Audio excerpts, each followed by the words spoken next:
नमस्कार मित्रों, मैं शायर प्रशांत आप सभी के सामने अपनी 24वीं कविता को लेकर प्रस्तुत हो गया हूं। मैं चाहूँगा आप इस कविता को इतनी गौर से सुनें क्योंकि आज भारत का मुद्दा किसान है और किसान की कविता को लिखते समय मैंने उस सभी भाव को लिखा जो इसमें उत्तीर्ण थे। तो मैं चाहूँगा आप सभी को नवरात्रि की हार्दिक शुभकामनाएं और यहाँ से मेरी कविता शुरू होती है। तो एक शायद देवी जिसने पूछा मुझसे नज़र उठाकर, एक शायद देवी जिसने पूछा मुझसे नज़र उठाकर, क्यों ऐसे बैठे हो बेटा इस मिट्टी में तुम सर झुकाकर। दूसरों का पेट भरकर खुद भूखे पेट लेटा हूँ, लेकिन शायद अब कहने में शर्म आती है कि मैं एक किसान का बेटा हूँ। वो किसान जिसके आगे सत्ता ने घुटने टेके थे, वो किसान जिसके कदमों में नेताओं ने पगड़ी फेंके थे। जब भूखमरी और दरिद्रता ने दी देश पर दस्तक थी, तब देश की सबसे बड़ी शक्तियां जिनके आगे नतमस्तक थी। इन्होंने देश का भार लिया तड़पते देख समाज को, जब पूरा देश मर रहा था बस मुट्ठी भर अनाज को।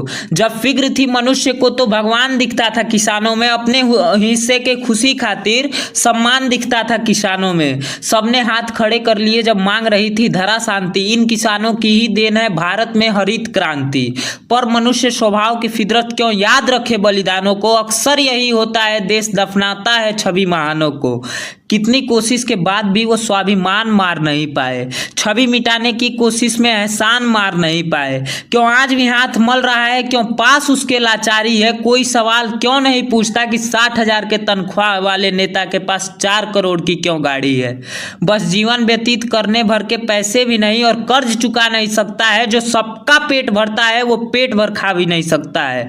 नेता के बेटे विदेश में शिक्षा शर्म आती है इस दरबार पर, और एक किसान के बेटे को दिया है भीख मांगने के कगार पर।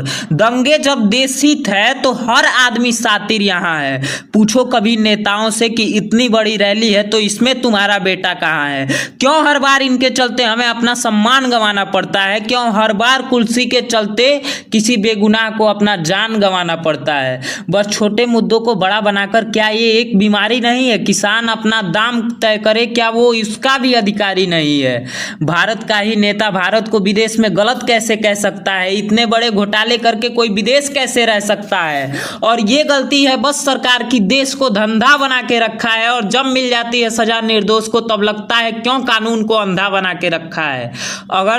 अगर दिखाना जौहर देश का तो निकालो जो देशद्रोही है। पैसों पर बिकना छोड़ के देखो, समझ जाओगे नेता विद्रोही है। वैसे भी श्वेत की खाल पहनकर अक्सर अजूबा करते हैं, ये भगत सिंह को गलत बताकर गांधी को पूजा करते हैं। काला धन और भ्रष्टाचार से बड़ा देश में कोई हलचल नहीं, और हल चलाने वालों की ही मुसीबत का सरकार के पास कोई हल नहीं। राजनीति ने समाज गढ़ा है जहां कोई अपना दर्द दिखा नहीं सकता है। किसान के अनाज से पूरा होटल चलता है, लेकिन किसान उसमें जाकर खा नहीं सकता है। मेरे पिता भी खूब भले थे, मुझसे अक्सर बातें किया करते थे। मैला कुर्ता, फटी धोती और सिर पर गमछा लिया करते थे। जीवन कठिन है तुम सफल होना, तब समझा नहीं क्या कहते थे। याद है मुझको बस एक बात की, इस जमीन के टुकड़े को अपनी माँ कहते थे। उनके अनाज के दम पर अमीर की 56 भोग की थाली भरते देखा है, और परिवार को जीवित रखने खातिर खुद उनको रोटी के बिना मरते देखा है। देखा हमदर्दी नेता का, लोगों का दुख उछलते देखा मैंने, और पापा को जिम्मेदारी के ऊपर टहनी पर झूलते देखा मैंने। फिर लाख रुपए का मुआवजा मिला तो मैंने पूछा ये क्या है, जब पूरा पेड़ चीख रहा है ये हत्या है, ये हत्या है। मैंने भी आंसू पी गया, मैं भी आंसू पी गया। क्या मेरे दिल में कोई चोट नहीं है, लेकिन उस दिन समझा मैंने कि सोची समझी मौत के खातिर देश में कोई कोट नहीं है। मैंने भी पैसे को ध्यान से फिर मन से भटकने वाला है, और कहा नेता से प्रेम भाव से इस धन को उस किसान को देना जो चंद पैसों खातिर फिर से टहनी पर लटकने वाला है। और जब जरूरत जमीन की पड़ी, पापा की बात समझने के काबिल हो गया। ये रोटी की असली कीमत उस दिन समझ आई जब ये दर्द मेरे जीवन में शामिल हो गया। घर पर बहन और माँ है, दोस्त भी कई सारे हैं। किसान का बेटा हूं तो नरम हाथ है, पर इसमें भी छाले हैं। संघर्षशील तो उनका बचपन है जिन्हें घर पर बैठे खाना पड़ता है। हम तो खुश हैं देवी, हमें एक वक्त के रोटी खातिर भी कलम और कुदाल चलाना पड़ता है। मेरा दर्द सुन रही हो तुम भी, दिल की बहुत बड़ी हो। तुम्हें देख के लगता है जैसे स्वयं माँ दुर्गा सामने खड़ी हो। मुझे इन अमीर के बेटों से कोई परहेज नहीं है, लेकिन घर में देने खातिर बहन को कोई दहेज नहीं है। जब सब घर के आरओ तो जब सबके घर पर आरओ तो पंघट से पानी भरना क्यों, मरघट पर कदम क्यों रखना, बिना मौत के मरना क्यों। और हर किसान का बेटा पूछ रहा हमें किसानी करना क्यों।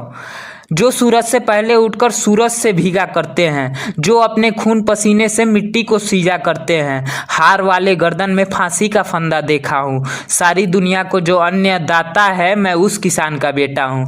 जो मिट्टी से बने हुए और फिर मिट्टी से सने हुए, जो सत्ता के द्वारा छले गए और हार मानकर चले गए। ना देह को आराम मिला, ना मानसिक विश्राम मिला, मिला गुहार लगाते रहे, मर गए फिर भी ना उचित दाम मिला। मिट्टी चूमने वाले को मैंने फंदा चूमते देखा है और आंसू के सागर से मैंने घाघर भरते देखा हूँ। मैं उस किसान का बेटा हूँ। ये हर किसान की कहानी है, ये राज दरबार की मनमानी है कि 1 वर्ष तुम भी करके देखो, फिर कह देना कि किसान बनना और करना आसानी है। मैं कहना चाहूँगा